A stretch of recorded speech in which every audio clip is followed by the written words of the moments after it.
This episode was recorded on November 8th, 2020, for later broadcast in January of 2021. We hope you enjoy the show.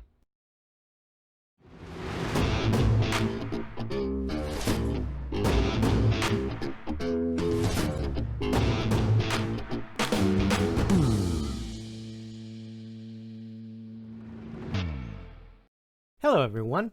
Welcome to this episode of the Hamburgers and Hot Rods podcast. I'm your host, Jim Karras. The title of today's show is Antique Automobile Club of America, Southern California region. We're pleased today to welcome members of the local region of the world's largest and oldest car club to the show. Joining us today are 6 members of the Southern California region of the Antique Automobile Club of America, to share with us everything that is cool and special about their club. But first, here is Sabrina to share with us some history and other information about the grandfather of car clubs national organization. The Antique Automobile Club of America, known simply as the AACA among hobbyists, is the oldest and largest car club based in the United States, welcoming all makes and models. Founded in 1935 in Philadelphia, Pennsylvania, the AACA enjoys a membership count of over 60,000 members located worldwide. The AACA promotes the preservation and enjoyment of automotive history of all types and operates as a Pennsylvania nonprofit 501c3 charitable organization. The National Car Club has over 400 regions and chapters around the world, including 12 local regions here in Southern California. Today, the AACA National Headquarters is located on a beautiful campus in Hershey, Pennsylvania. The AACA offers its members and the public free access to the AACA Library and Research Center. This unique library is one of the largest and most honored libraries of its type in the world. Currently, the facility houses about 2 million individual items to help restorers and historians alike. The library also houses the collections of 12 other car clubs and organizations in its state-of-the-art facility. The library was formed in 1977 and merged with the Antique Automobile Club of America in January of 2008. Located near the AACA's national headquarters, the AACA Museum at Hershey is dedicated to the preservation and presentation of motor vehicle history in a manner that provides for the education and entertainment of its guests.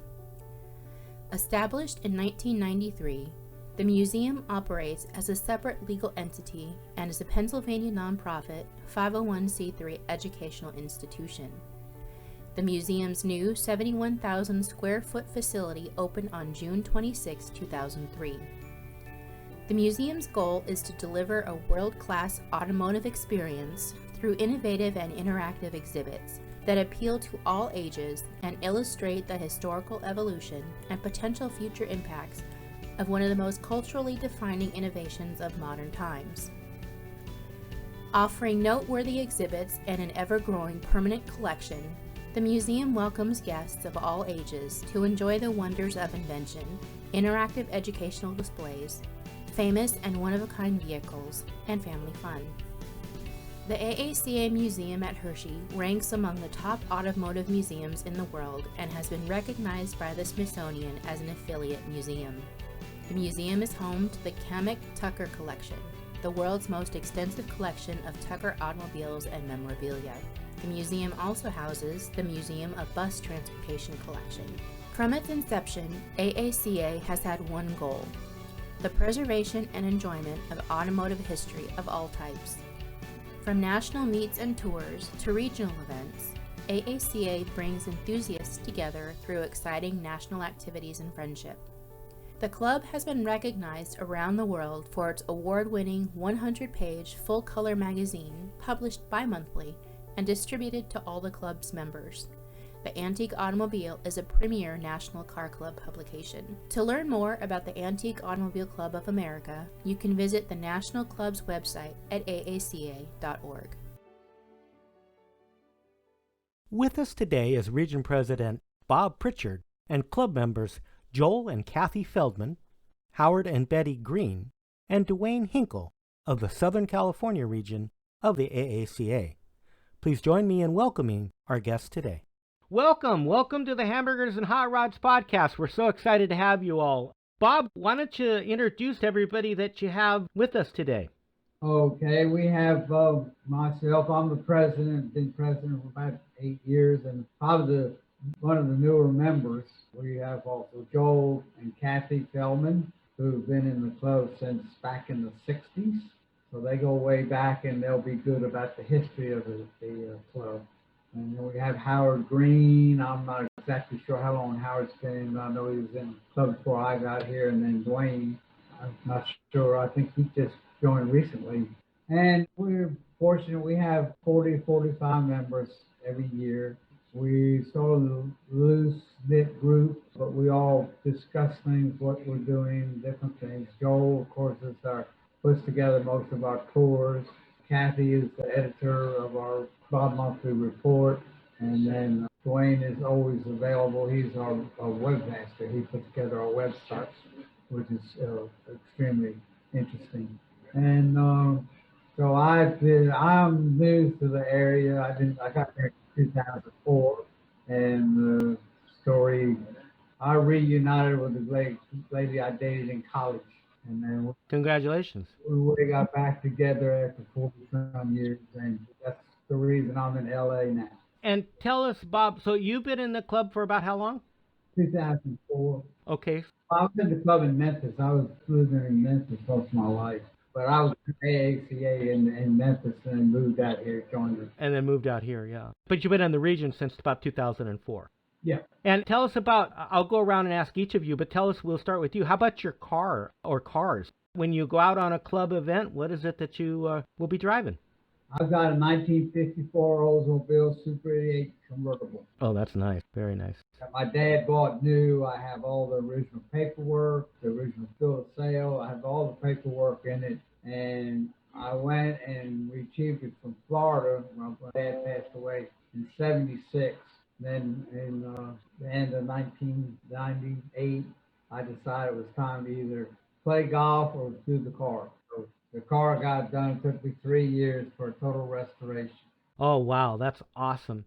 And then Joel and Kathy Feldman, tell us a little bit about your background in the club, how long, I guess since the 60s, and then, again, what cars do you like to bring out to club events?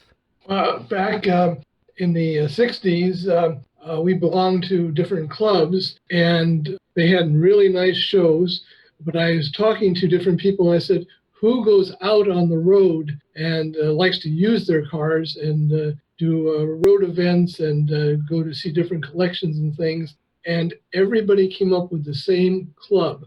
They said the Antique Auto Club, the Southern California region, that goes from San Diego to Ventura, from the coast to Riverside and San Bernardino. It's a big territory, but they cover it. They drive it.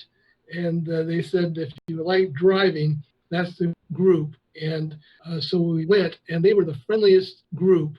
They welcomed all kinds of cars, people of all ages. There were members in that group from their 20s, their 20s, the 30s, the 40s, all the way up to their 80s. Wow. And that group just grew and grew and grew. And every time you went to something, they were super friendly. I mean, everybody had to say hello to everybody. It was just like the warmest, friendliest group you could imagine. And so we said, that's the one we want to be part of. And, sure. And I've even the other day, I looked through some scrapbooks and looked at some old membership cards. Oh, boy. And I've got them from the 1960s with from the local region with Kathy's name on it, my name on it, and from the national back, here's one from 61. And oh, by the way, they were formed in 1955. The region was.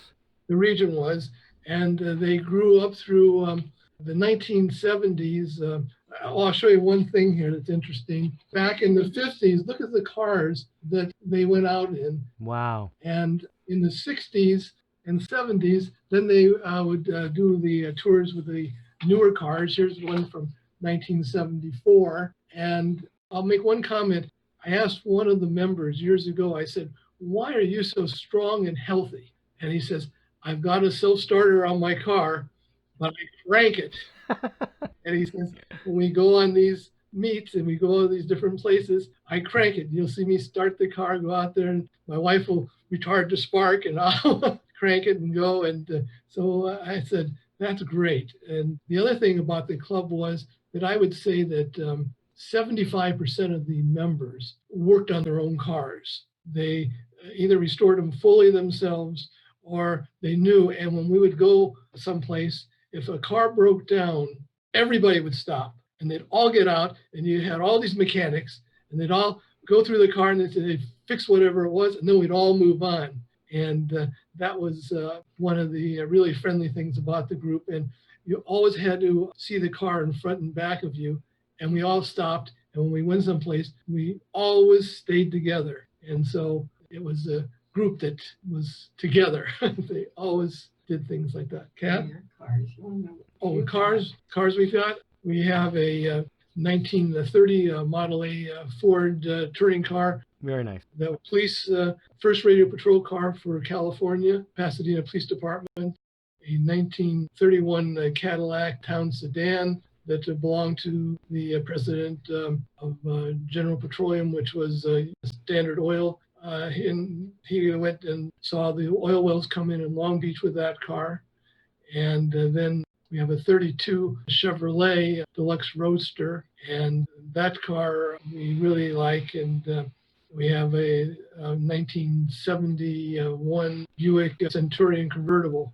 So we enjoy these cars, and we're going to start taking them out regularly because people love seeing them on the streets. Or I'll even go to the market in one so they can all gather around and look at the cars. Yeah, they sure are great to share with people. That's half of the hobby, I think, is showing your car and telling people about the car, and seeing the younger generation showing interest is really, really good. Well, thank you very much. I want to say that Joel's always been interested in old cars. So he had his membership when he was still in high school, and I married into the group. You know, it was Joel and the cars. So, you know, it wasn't one or the other. You know, it was a package deal. And when our children were younger, they participated in the restoration of the cars, because our cars were all home restorations. So the painting, the mechanical, the body work was always done in our garage. And we had wonderful neighbors that put up with all that noise and the compressor going at all times, something that you could not do today. Yeah, and they fit out because we'd open the garage door to let all the excess paint go out. They'd see this cloud come out, whatever color we were spraying that day. Yeah, that is reminiscent of my childhood and into the 70s, and guys painting in their garage. And yeah, that time was very special. And I really liked the thought and the fact that it became a family sort of centerpiece, I guess, of the whole car activity and car cultures. Welcomed as a family. It sounded like the kids and at least were around it. I want to mention one thing. Our club, it was a little different and still is, in that we do things with other clubs, and anybody, friends, relatives, are always welcome on ours. So it's not just a member. We, for each member, we'll have 2 to 4 people come with that person at an event. So we can have events that can go from, if we're restricted to a small number, from 25, well, we can do 100 or more if they allow us to have that many people come. Wow, that's great. That's great. Howard and Betty Green, tell us a little bit about your history with the region and the AACA, and then also the cars you like to bring out to events. Tell us a little bit about you. Well, I'm a docent at 3 of the automobile museums here, the Peterson, the Nethercutt, and the Automobile Driving Museum. Bob Pritchard was one of my fellow docents at the Peterson, and that's how I got involved with the AACA, because Bob was always talking about events, and it was so nice to find a club that actually did things and went out to events. So I've been a member approximately 15 years. Past cars I have owned that I miss today, I used to own a 1928 Durant and a 1931 Model A rumble seat Roadster. Wow. Those are great cars. Unfortunately, I just don't have those anymore. My present cars I have a 57 Silver Cloud 1 Rolls Royce. Wow. I have a 58 300 SL Mercedes Roadster, the convertible, and I have a 2005 Cadillac XLR. And I like to drive all of those. I drive all of them at least once every other week. Oh, that's fantastic. Take them out for exercise. That's fantastic. In the club, I tend to be the rally master. We put on road rallies. We try and have at least once a year. Everybody knows where it starts. Nobody knows where it ends. And people have to answer 40 or 50 questions as they drive along. It is not time driven. The main thing is safety and have a good time. But we like to do that on a regular basis. And it's enjoyable for everybody in the club, I think. Wow, that sounds exciting. Betty, are you active in the club and do you participate regularly? Oh, I go to all the events with Howard, and the cars are pretty, and I enjoy looking at them. But I enjoy the people in the club. We have great conversations and good visits. And Howard and I have an interesting time setting up these tours, trying to agree on just the right wording of any given question for any given clue. So it leads to interesting discussion. He's the secretary of our group. And I am the secretary. Yes. Yes. Ah, the secretary. Great, great. Well, thank you for that. And then last but certainly not least, Dwayne Hinkle, tell us a little bit about your background in the region and the AACA and the cars you like to bring and what you do to the, I guess you're the webmaster, so share a little bit about that. Yeah, well, my involvement with the club started over 7 years ago because I was tagging along with Rick Miller for a lot of events. And after 2 or 3 events, I said, oh my God, this is a cool club and they're going to great places, so I'd like to join. And I've been a member ever since. And I've got a 1929 Model A Ford rumble seat Roadster. And you can see that next to me there, the black one with the yellow spokes. And I drive it everywhere and really enjoy it. And I enjoy the membership in the club. And then thanks to Bob, he asked me to develop a website for the club. And I did that in January of this year. And I've been modifying it and adding on to it ever since. And in the meantime, too, I've been sharing my photographs and short articles with Kathy about what I've been doing and my point of view from a lot of these tours. So she was adding a lot of them to the exhaust report. So I've been contributing for a little while. Well, thank you very much for that. And then I think, Bob, you said there's about 45 members in the club? That's right. We've been lucky to maintain, with a lot of clubs, the membership has gone down, or the clubs have actually gone up and shut down. A lot of people have 175 members, but it's a question about the youth, the younger people today, if they're involved with the classic cars or they're just involved in like the newer, basic Japanese cars, Toyotas, Hondas, and things like that. But we've been very fortunate. We have a diverse group of individuals. Well, I do think that is a trend in the hobby. One, some of the younger generation just aren't in general interested in social club type organizations across the spectrum, not just autos. The membership is down. But then you do see pockets of interest. And as you said, the Japanese cars, that is a big resurgence in for the 30-year-old crowd, I guess. We actually had a guest on in October that we were talking about original cars, and he's from St. Louis, and he was talking about he has a dealership that they sell classic and exotic cars, and the Japanese cars are really hot sellers today, and he said there's a whole segment out there. So I think you're right on that, and some way hopefully we can harness it. That's the problem, is the spectrum is so wide, it's hard to keep everybody interested. But if there's any club that can do it, the AACA sure has demonstrated that a lot of people with similar vehicles but still vastly different and over a large number of years can still come together on a show field and be interested in each other's vehicles. So, maybe that's something that someday we'll see even in an AACA show. I don't know. Thank you very much for that. How about the regions overall? We heard about your individual cars. Can one of you speak to the membership vehicles that you see coming out, just the broad range of vehicles, and kind of a scenario of what types of vehicles you may see on a given event? I think Dwayne can talk best about that since he has them all on the website, people that are interested. Well, Yeah, we have a really wide variety. We have a member who has a 1929 Whippet Roadster, which is a very unusual and rare car. We have Model Ts.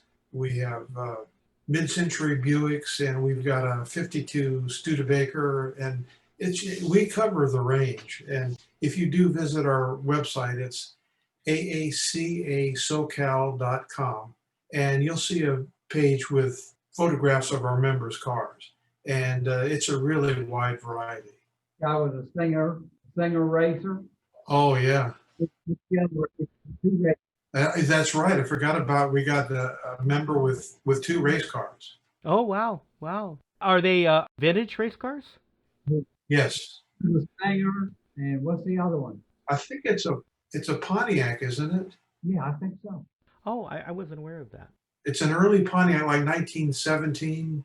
Is that on the website? Yes. I'll definitely take a look at it. That's interesting. Yeah. And then tell us about some of the various tours and events that the club does. I know you have an annual, well, I don't know about this year, but historically you've had an annual banquet, but also tell us about some of your tours. And you have a unique, broad range of activities from garage tours to points of interest. Tell us a little bit about the club's activities. Well, the one at the little railroad at Fraser Park, was going to be a really big thing this year, but it sort of fizzled out. But we did it, 2 years ago, and had probably 20, 25 people there.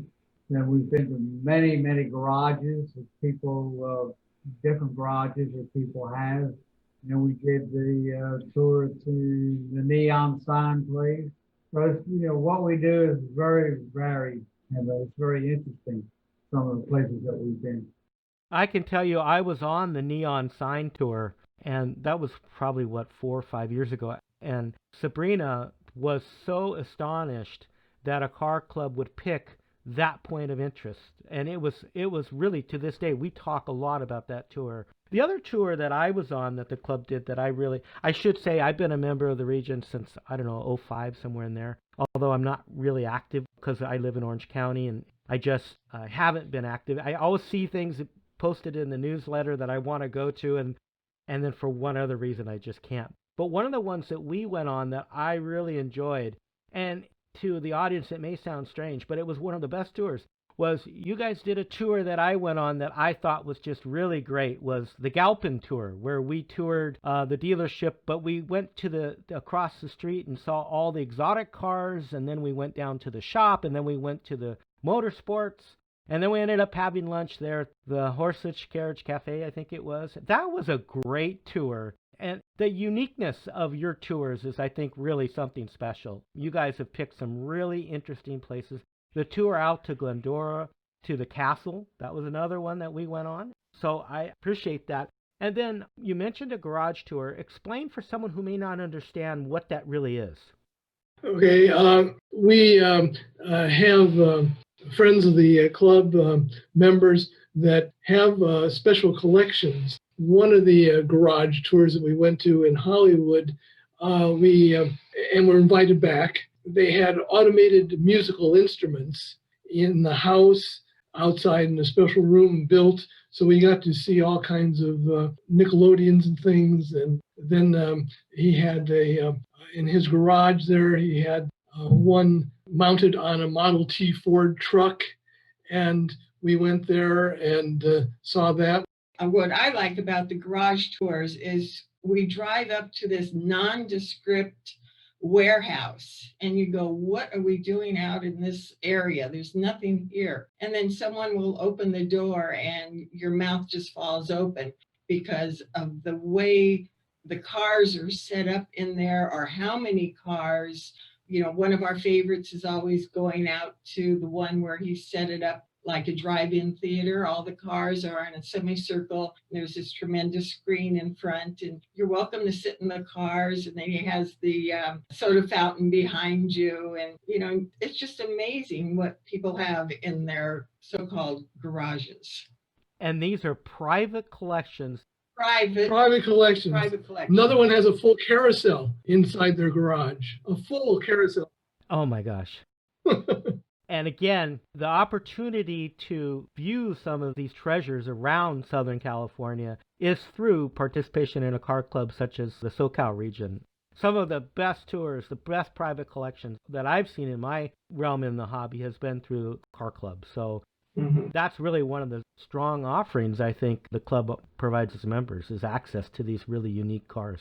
We also go to a lot of non-automotive events with the AACA. One of my favorites was the movie backdrops that it's into, where you go there and watch them painting these gigantic canvas backdrops that they use in stage productions or movies. We've gone and seen model train collections. We've seen movie props, places where they have all the props that go in the sets of movies. We do a wide variety of tours and events, not all automotive related, but they're all fascinating. They're all very interesting. And almost all of them are places none of us would ever get to without the club. I also want to say that Joel must know everybody in the Southern California area. And if he hears that they've got a collection, he is relentless in talking to them and getting them to invite us to see what they have. And we have seen some very, very interesting collections, mostly thanks to Joel's relentless contacts. He nags, but he does it in a nice way. I've even had a couple of them when we've shown up say, nobody else has seen this collection, but he called me and called me and called me and called me. So I'm opening it up just to your club. So that's been really good. And then one of the things too is we work with other groups like the Yacht Association down in the Marina del Rey. And last year we co-sponsored it with them. And they're waiting for us to say, okay, let's do it again. And we'll have our cars down there and the yachts. And then Bob mentioned the miniature trains out in Griffith Park. They're going to, this time, let us bring in 50 to 75 cars, just our group. And so we're going to be in charge of that with the miniature trains.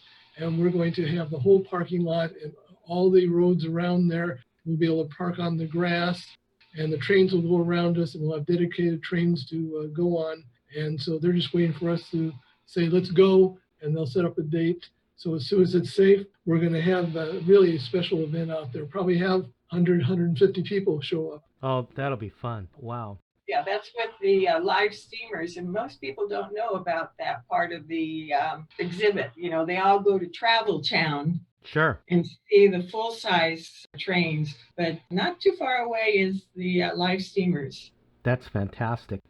Also, one that we've gone a couple of times and we've been invited back is Fox Studios. Oh, boy. Has invited us there, and we go and we see them doing a table read, and then we go and we see different sets, and then we're invited for lunch in the commissary with all the actors and actresses and producers and directors. And that's been really nice. And it was so popular the last time we did it that I had to say, can we come back with another group in 2 weeks? And Dwayne took that group through, didn't you? And yeah. Because I took the first group through, and I think you took the second group through. Yeah, I did.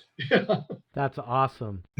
That's awesome. Oh, we also had a great tour of Jay Leno's garage. That's right, yeah. One of the few people that are still allowed in once in a while. Yeah. Yeah. Right. Yeah. That was Joel hounded that poor secretary. Oh, it must have been, at least once a month a call. And then one day we came home, and on the answering machine, there was a call that says, Joel, it's Jay, give me a call. We'll be glad to have your group over. Yeah, I think, although, from the story I heard when he had to taper it back, I think he still sneaks groups in there. Yes, right. The attorneys can deal with it later, but right. Yeah.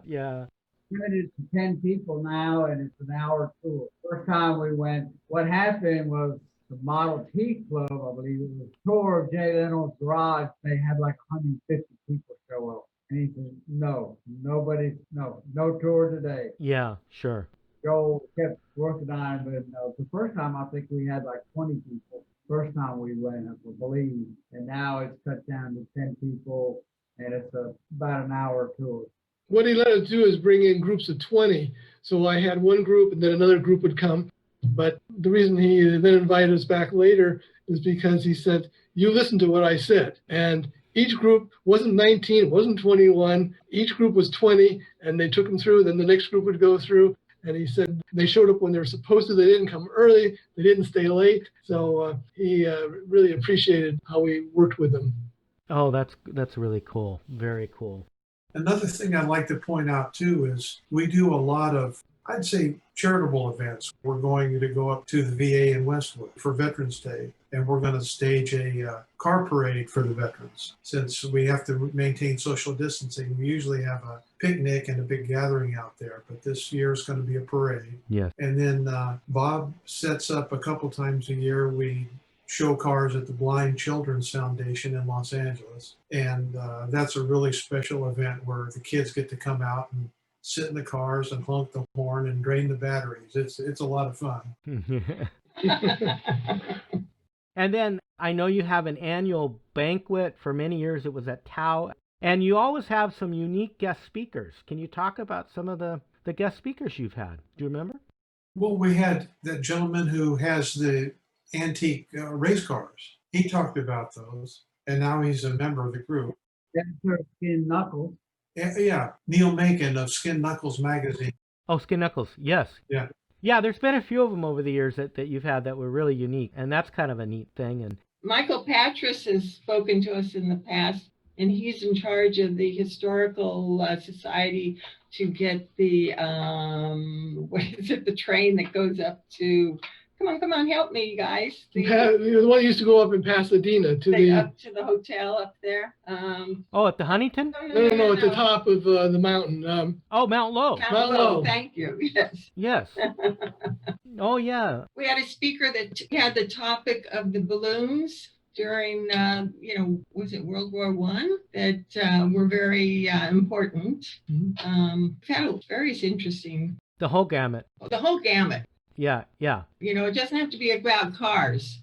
One of the more interesting talks I remember at our banquet was the gentleman that raced his car at Laguna Seca. Right, yes. Ron Stauber. Yeah. Oh, boy. And it was just amazing what he had to go through in the training and then the route itself. His clothing, his preparation. It's a major undertaking to go race a car at Laguna Seca and the antique road races during the Pebble Beach weekend each year. Yes. Yeah. Tell us about meetings. Do you guys get together, and how do you handle business with the club and meetings? Very casually. We don't basically have monthly meetings. We used to have board meetings, but then we've gotten away from that because we really can do most everything on the phone. We can talk to each other, see each other casually, and just come up with the biggest thing right now is the tours, and then the annual banquet with the speaker, and that's basically that's where we're at. We're not doing monthly meetings. It's just so hard and to get everybody to a restaurant, and then it's some people an hour and a half to get there because of traffic, and the same for them to get home. It's just has not been real successful. There's a large car club out in the Riverside area. They may have 200 members, and they started it by saying no dues, no meetings. And that's a huge drawing card for them as to how they've grown their membership.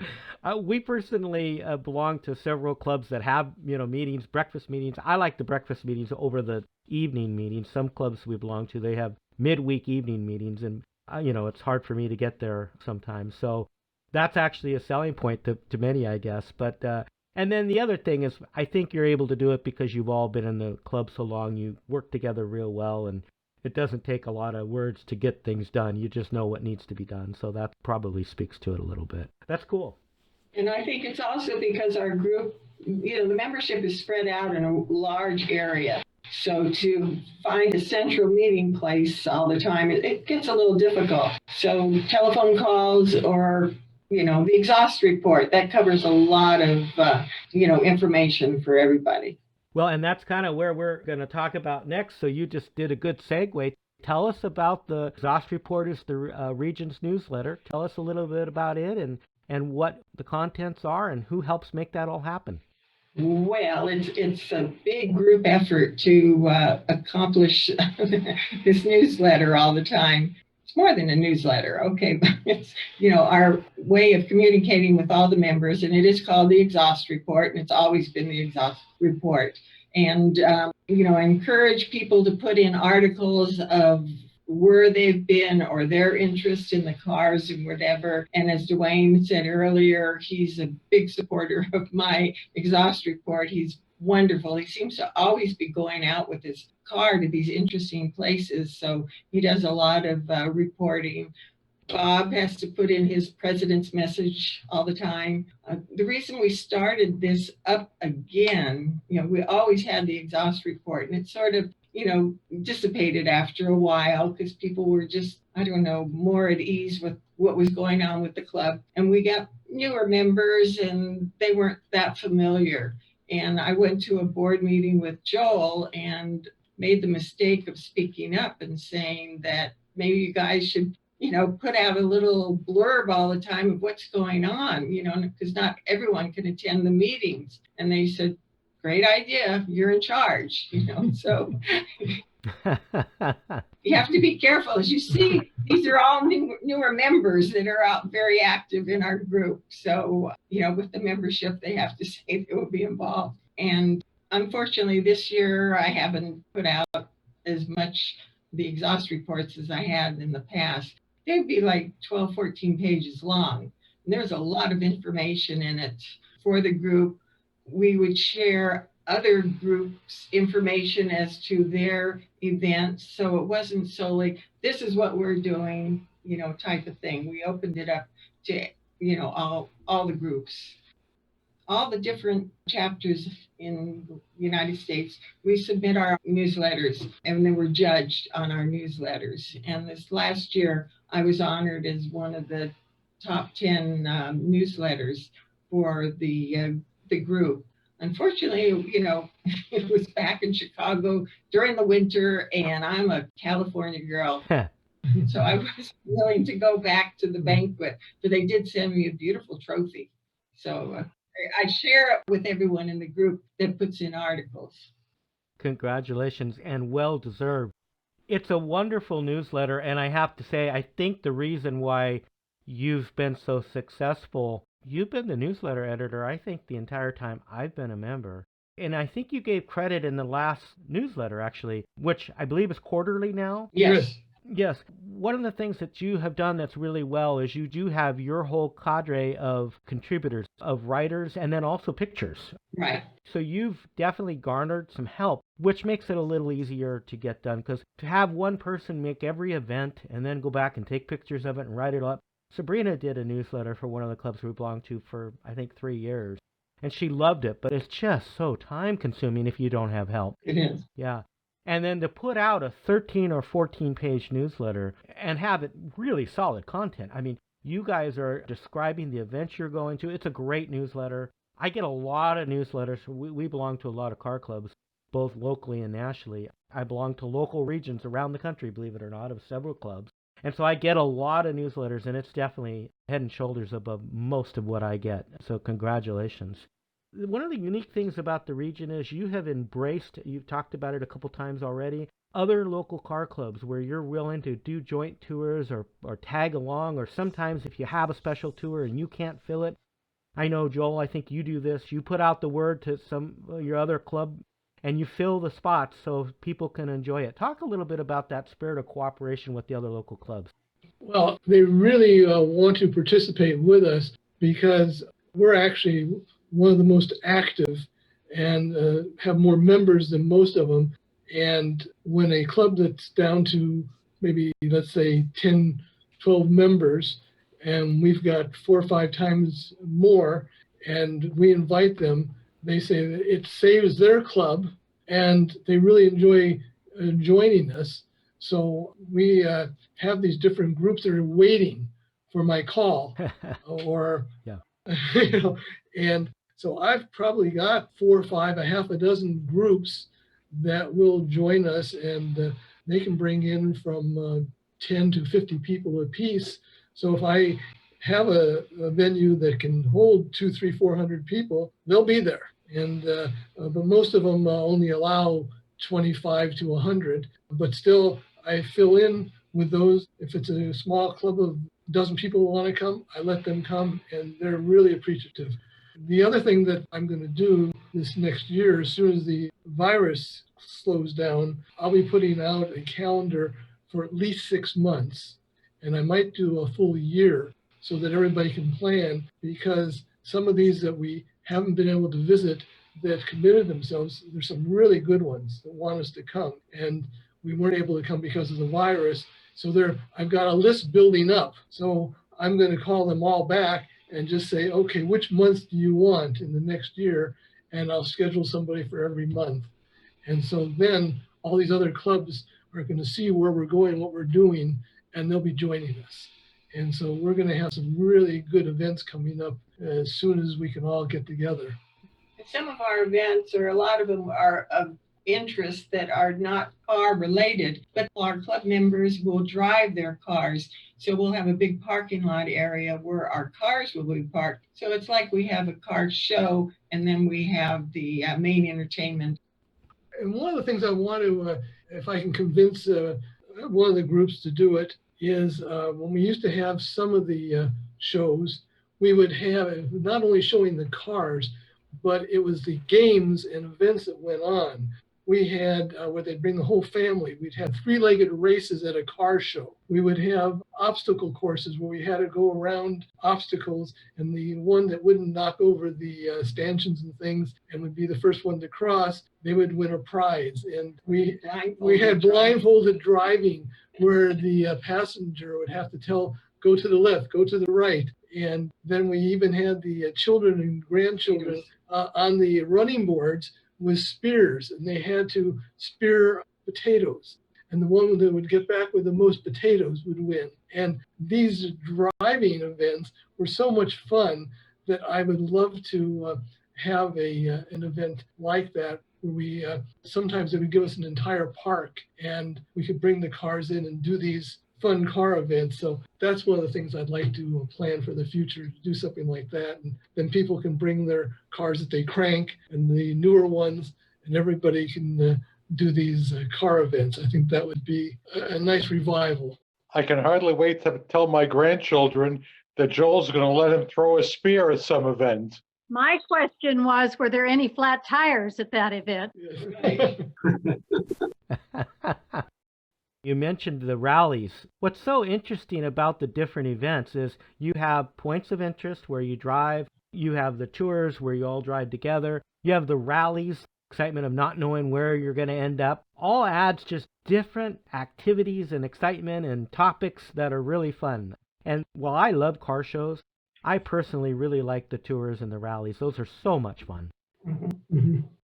And then how about the AACA National? For those that are listening that are not members but may be interested, can one of you share a little bit about the cost of the annual dues and a little bit about the benefits of belonging to the National AACA?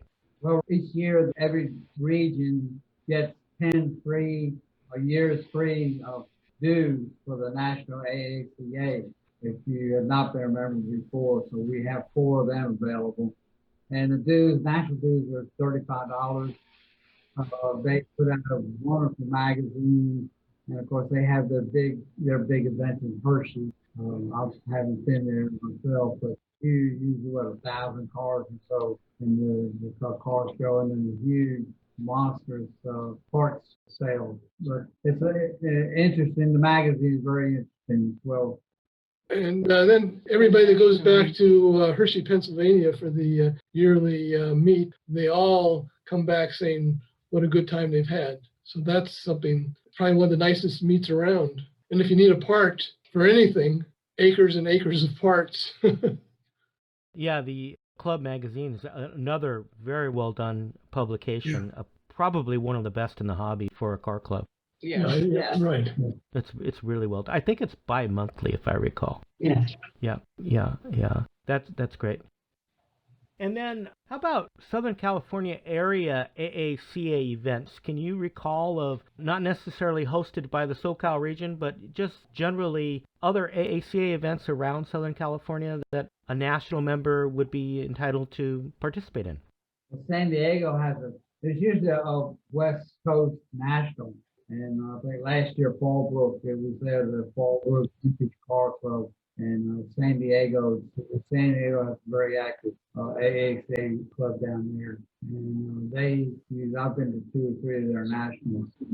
If you want to take the car and have it judged, but you really have to have a car that's basically set up for being judged, because they're very, very picky. Like radial tires, they used to be they knock off 5 points a tire. But if you don't put you out of the running right now because you have more than 75 points off, you're not going to be judged. Sure. You're not going to win anything. And so it's now they've reduced that, I think, down to just 2 points a tire. But their judging is very strict. I mean, through the color codes and things like that. And they have very judges that can find out, pick out. They can get down to spark plugs, whether you have Delco spark plugs in a General Motors cars or AC depth spark plugs. That's tough.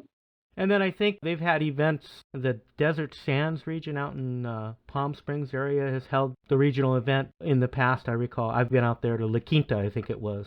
One of our members of our local also is in the Palm Springs region, and we were invited out there for their Christmas party year before last, and amazing how many people showed up and what a nice party it was. And they do regular events there. They in the Palm Springs region, they like to do something every month, so they're very active out there.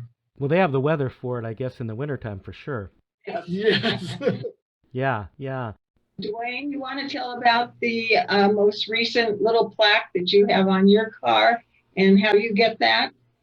Oh yeah, the AAC National Club has a mileage award, and that if you sign up and you document the miles you drive in your car, then they give you a plaque and little buttons that go in that plaque that celebrate 2,000 and every 5,000 miles after that. So I've got a plaque now with 7,000 miles registered, and there's going to be a lot more. That's fantastic.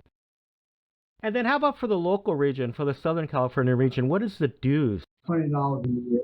And that includes a spouse. And then that gets the exhaust report and all the other benefits. Yes. Yeah. Invitation to all our events. And membership in our club, you do not need to have a car. You just have to have an interest in the automobile collection hobby. So that makes it really nice, because not everyone owns a so-called antique car, classic car. That's great. And then how about if a prospective member wanted to learn more about the club, maybe Dwayne can take this about, again, the website address, you gave it once, but also any other contact information and who they should contact. Can you tell us a little bit about that? Well, if they go to the website, we have contact information at the bottom of each page on the website. And at the very top, there's information on and applications available on joining the local club. So everything's available on the website that you need, including contact phone numbers. And then one more time, can you give the website address? Yes, it's AACA SoCal, AACASOCAL.com. Does anyone have any final thoughts or comments they want to make as we get ready to wrap this up? We've just made some wonderful friends through the club. It's a very friendly and very social group. And I like the idea that we introduce the cars to another generation. Our grandchildren know the cars and different collections because of what we have, but we tell them, if you want to bring a friend to this one, it's open. And again, as I said, it's just the introduction of a whole new facet of history. They think their little laptops or their little phones are amazing, but they should see what went into the ingenuity of these antique cars. So it makes it great for the whole family, wives included. Yeah, I really do believe that that's what probably keeps interest of many members, is the fact that they can bring their spouse and their kids or grandkids. Everybody feels welcome. I know not all of the tours and events are kid-friendly, but for the ones that are, they're welcome, and spouses are welcome. And as you said, even distant family or friends, if they want to tag along, they're not going to be turned away at most events. Dwayne. It's been a very special experience being a member of this club, and I look forward to seeing everybody again in person and going on some more tours. Bob? It's fine. This is a wonderful occasion that we're together on this modern technology Zoom. I must commend Dwayne though. He's got the Model A, but he drives it 150 miles to the event. You know, I can be there in my car in 45 minutes. It's going to take him sometimes 3 hours or better, but he's always there and usually has someone with him. And then we didn't mention that he also belongs to the No Name Car Club, which is a group in Orange County. They're all pre-World War II cars mainly. They do allow some of the newer cars. I think there's a limit now is 50. That must be 56 and older. But that's always a fun group to get with. But we just hope this virus gets out of here so we can all get back in our cars and start doing some things. They're really boring 8 months, so no car thing. And, Wow, that's really impressive. That is really impressive for that car. I mean, you know, Bob, maybe in his Olds, that might be a walk in the park, but that's dedication to the hobby for sure.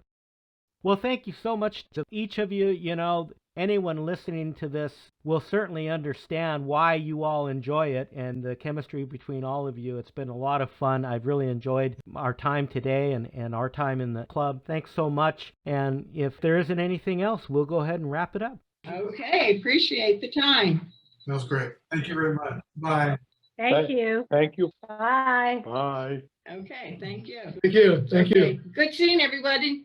you. Bye. Bye-bye, guys. Thank you.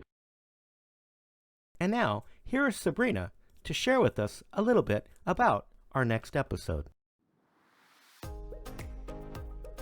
In our next episode, as we celebrate our 1-year anniversary here at the Hamburgers and Hot Rods podcast, Jim and I will have a discussion about why we decided to start this endeavor, how we decide to explore a topic to cover in each episode, our first few episodes, and much more. It's hard to believe we have already published 20 episodes for this podcast, from A&W Drive-Ins to the Southern California region of the Antique Automobile Club of America. In each episode, we have tried to bring you a show that is interesting and different. Jim and I will look back on each of our shows and provide you some behind-the-scenes commentary on what we've learned over this past year, our favorite shows, and some fun moments along the way. Please join us next time for episode number 21, our first anniversary edition, on the next episode of the Hamburgers and Hot Rods podcast.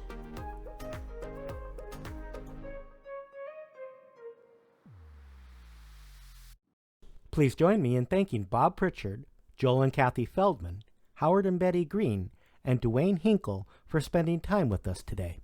We enjoyed hearing about the Southern California region and all the many offerings that car club brings to its members. If you are a Los Angeles area resident and looking for a car club to call home, I highly recommend you reaching out to this long-standing local region of the AACA. That's it for this episode. We hope you enjoyed your time with us today. You can visit us online at hamburgers&hotrods.com. There, you can check out our show notes, listen to our complete show library, or watch the YouTube video versions of each of our shows. You can also check out all the various podcast platforms where our show can be heard.